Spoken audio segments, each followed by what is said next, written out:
Right, now we will go to the most of the rooms are the Muno Munduma, Mama, Botinega, Mao, Tabu, Brada. Caraconas of Breda is no way, now we know $5 fine. So that we have something. I think Breda, that's the more.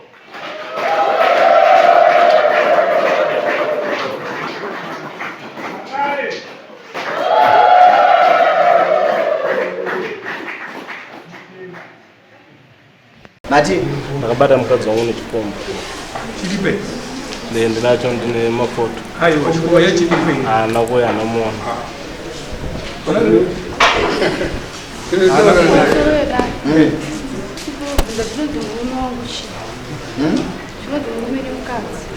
Aina nazo set induro. Sidai. Baba ukiro dari na obere kwa.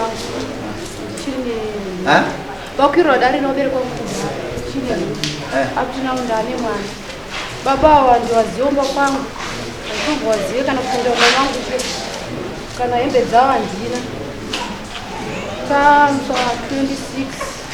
Taulisa kama. Mamso 26 baba wangu. Wauya hapo tora buti yangu. Uzeni. Ndio kwa Christmas. Uzeni. Ndio tora buti ndio kaida sei. Top tangu kwa dunia beko kwa kakusa stere ndi ground uchikonzi. Shoku ora kwa ndawara ndo taonongwa. Wali? Ora ndo taonongwa kakusa beko. Saka yo kudare poche ndo taura zvinoenderana kuti mwana aendere mberi nokukura. Azi? Taura mashoko achienderana kuti mwana aendere mberi nokukura. Takanzi tudzoke namambo. Tese nemaplans yangu nemaplans emusikana. Nemachi? Maparents. Mazagawawi. Wabereki vana vakagara. Kana mkomana mzee kuno. Kaita benja. Yo kwa bereki ndio. Wabereki vana hapa ndio wapatusi. Jime. Mkomana ni wapi? Ha? Bana. Kumsa Sikana ndio wapi? hawana kula. Konseva sina kula.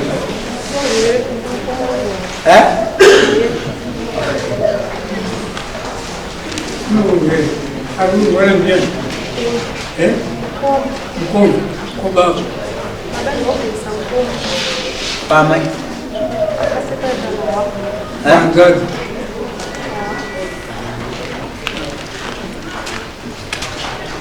Dunia kama mungu Machina shamba. Uno shamba. Mjana shamba. Kuruka muruma agara zira. Kwa nini? Gafuna. Leo Sasa unakwenda. Baru.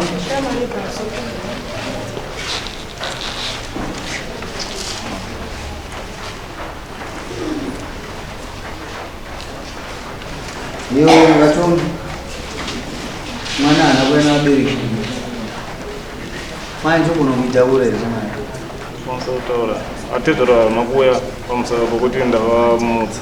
Saka ndozvawaregerera. Waira sasa? Ndavamutsa. waza kuita sei? Usiku hacho pandakabata uyo manga naye. Wamutsa. Kuti uyai baba muone zviri kuno. Ndisaka vasina kuuya. Baba wamutsa kati chii? Wakati uyo ndanita nezvake. Mutsa nzvadzi dzake. Chikomba chacho. Zokwachira. Uende yako zokwachira. Chinozana. Asitambe. Unochita chachikuru mare. Ndangotora photo cheta nawo. Kuya photo. Ndoreka na chikomba chiri. Ana wakati munhu makati yaenda kunguwa oyo ndigarisei ndi zvakatala sini. Sisi anti wakati ndinisa. Wakati ndigarisei ngomwana nguwa usiku kwani. Ndi zvakatala sini. Unokangana zvakataura. Ukangana kuti wakabatwa nechikomba. Wakabvuma kuti iwewe waungaone nguva usina nyoro ndichasina. Kuti wegadza wagara. Asiri yezo. Saka chikomba chiri kupiki. Akuchiziye chikomba chamakabatwa nacho mukubvuma makabatwa nacho. Saka naisha makomba dare uchitichini. Ndangokuro noti pandakambo kwenda uchitichini. Samona kuri kuti chini. Samona wangu. Ndakakurira kuti ndinati zvoro wangu kuti mukadzi wangu ndakatarisira mukubhatira pfuma unganchiita hazvo zvazobuda ndazombata nemumwe murume. Saka ini kunoku pandakamboya nokwira dare kunoku makanditi mutresi kana wauzombata unodzoka futi kunoku. Iwe ndakambokutunga munungani. Nenyaya yei? Nenyaya yepfuma. Uchidiwa nani? Uchidiwa nati zvaro. Iwe wakazogara nemukadzi? Taitogarisana nemukadzi wangu ye. Pfuma yacho wakabhadhara? Pfuma ndakabhadhara 350. Uyu ndiani wako?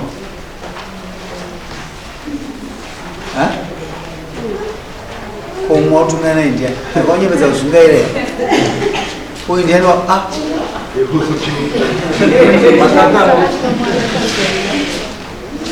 Mati? Mume wangu amenipa mwana ndikabva nabeki kwangu. Ndakatonga mudari mumandigari naye. Naiwe, ndakubvunza kuti ndiani wakati uyu? Kuongo chikwenyei musoro.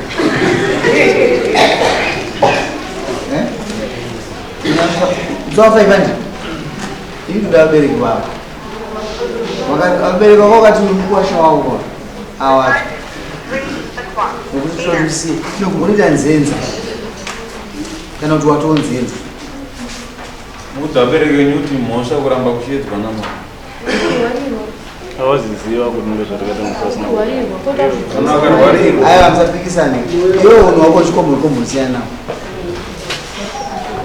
Uno chikombori wandisingafariri. Angachire kombori ngairege kudhisitira chivanhu chedu. Kurava kuti inspector hamino zvaungooniso. Unoona baba wako. Handisatara newe baba wako wasika. Wazinzwa? Ukurwara kuramba ngomedza mate zvinhu zvisingaperi. Nei? Nemusoro? Saka unaanza kusafaidi. Sorry wewe, unaanza kusafaidi. Notokakona 3 varume ndomubata nawo manje. 3 vavaki 3 iye ndoki 3. Wewe unoda basa kubata zvikomba usingauye nazvo kudarisa. Ndiwo zvinopera. Saka chisere kuba kuti chinyepere. Akangora wai pikicha haisi chikomba. Wewe unogara kumaChina. Vanhu vaudana ndo mumaChina imo mandiroze. Ando ndo gomo na iye. Gomo ku Brex. Chama wewe ndio unawatozika mwe mumia. Mbate munhu wachumuziva. Sumuka hivi. Iwe, siku yakaramba ishandiswa kuwacha stere chikozo kwa siku. Nenda sisi.